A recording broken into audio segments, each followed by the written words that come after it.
Hello, Morongo Basin and listeners around the world online at Z107.7 FM.com. This is your Z107.7 Local News for Saturday, November 15th, 2025. The smell of creosote is carrying in on the winds as the much-discussed atmospheric river descends on the high desert. Or not. It's not like weather prediction is an exact science, and though rain is gently falling outside the studios in Joshua Tree as of this recording, you never truly know what parts of the high desert will get measurable rainfall. This last year, storms have sprinkled on some spots while flooding others. 29 Palms has had it the worst this year, with storms and monsoons flooding out streets and homes on a few different occasions. That's why it never hurts to be prepared, even if the rainfall this weekend doesn't live up to the hype. Joshua Tree receives about an average of 4.5 inches of rain each year, and some weather models are predicting as much of 20% of that yearly average is going to hit us this weekend. While an inch of rain may not sound like much to other regions, in the desert, all of that at once can overwhelm an ecosystem that hasn't had much to drink. First off, those Monzo granite boulders and rocks create runoff since they aren't absorbing any water, and all that water has to go somewhere. Even sandy or rocky soil like decomposed granite can form a biocrust, which takes a little while to allow water through. Mojave Desert soil also has a high concentration of caliche, which can form a hard-to-penetrate layer of soil just under the surface. If you've ever had certain native plants struggle on parts of your property, caliche could be to blame.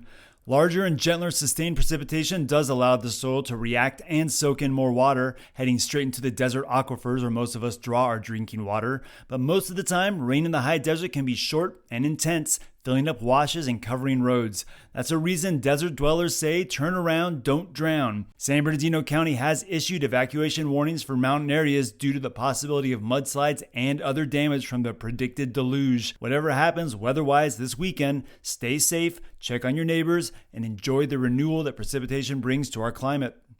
Two local photographers are debuting a new show tonight at the High Desert Artist Gallery. The show is called From the Desert to the Sea, and it juxtaposes Bob Stevens' coastal water photos with Tammy Roloff's photos of the high desert flora. News director Jeff Harmat spoke with both of them earlier this week. If you recognize Roloff's voice, it's because she worked as the managing news editor here at Z107.7 for many years. Here's Tammy and Bob. Well, when people who are not from here think desert, they think blah, ugly, nothing grows there. And that's not true at all. It's got its own beauty. The skies are awesome. Just coming upon wildlife, coyotes and sheep and desert foxes, and it's just beautiful. And I'm trying to show people that there is lots of beauty in the desert. The photographs that I'm going to share are what I like to say the essence of a place. And that can be as subtle as a cloud, light on water. So that's what people can expect to see from my work. And Tammy's work is amazing. I haven't been drawn to photograph Joshua trees because of people like her. Her work is so stunning. Thank you. And it's true. It's really true. And I was like, wow, what a great pairing, The work's very, very different. And that's what I'm excited about with the shows. People are going to see a wide range, hence the desert to the sea. The opening reception is tonight from 5 to 8 p.m. at the High Desert Artist Gallery, right off Highway 62 at Geronimo Trail. Casa Azula will be playing live music during the evening, and they'll be serving food and drinks. The Yucca Valley Art Walk will also be happening. Space Truckin' says they're open rain or shine with Juan Thorpe's open studio from 5 p.m. to 9 p.m. And Boxo Project's Joshua Triennial continues for week 2.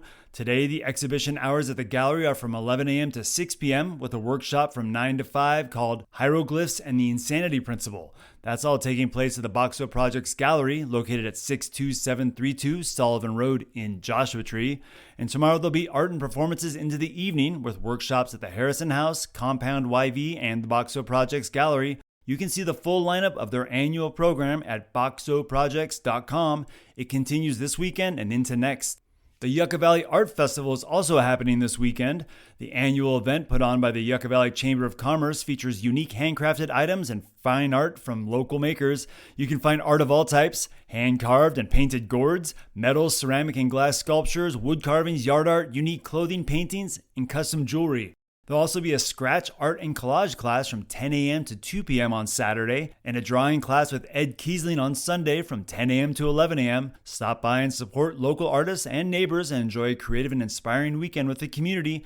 The event runs from 10 a.m. to 2 p.m. Saturday and Sunday at the Yucca Valley Community Center. That's located at 57090 29 Palms Highway in Yucca Valley. A motocross park located off Sunfair Road in Joshua Tree is receiving some attention from a group of residents who call themselves the Joshua Tree Village Neighbors. An email and petition from the group was sent out on October 17th, urging neighbors to make public comments on an application for a minor use permit applied for by Sunfair 42 Motocross Park.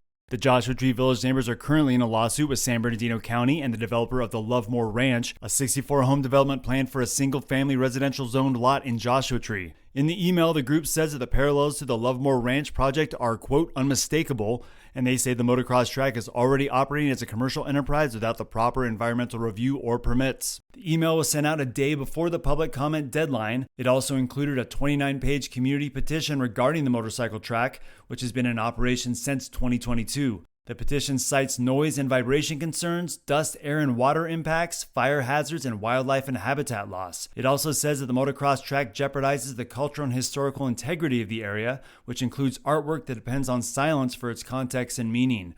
The parcel that the motorcycle track sits on is zoned as RL5, that stands for Rural Living. Sunfair 42 is owned and operated by Neil Rauschenberg, who says he's aware of the concerns and said that any suggestions that the motocross park is rogue or illegally operating are inaccurate. In an email sent to Z107.7 News, Rauschenberg says that Sunfair 42 operates transparently and in full cooperation with San Bernardino County officials, while the minor use permit moves through the review process. We reached out to the Joshua Tree Village Neighbors for a representative to provide a statement, but as of Saturday, we didn't hear back from any members willing to go on the record. Rauschenberg is holding a tour and Q&A session for the motocross park this upcoming Monday, November 17th from 2 to 3:30 p.m. He's asking that residents who are interested to RSVP via email to thesunfair42@gmail.com. We'll have that email address along with links to Sunfair 42 and the Joshua Tree Village Neighbors on our website, Z107.7fm.com. And that's your local news for Saturday. You can hear local news 7 times a day, 7 days a week at 7, 8, 9, noon, 4, 5, and 6. More Morongo Basin residents get their local news from Z107.7 than any other source. Reporting out of Joshua Tree, California, alongside the award-winning Z107.7 News team, I'm Robert Hayden.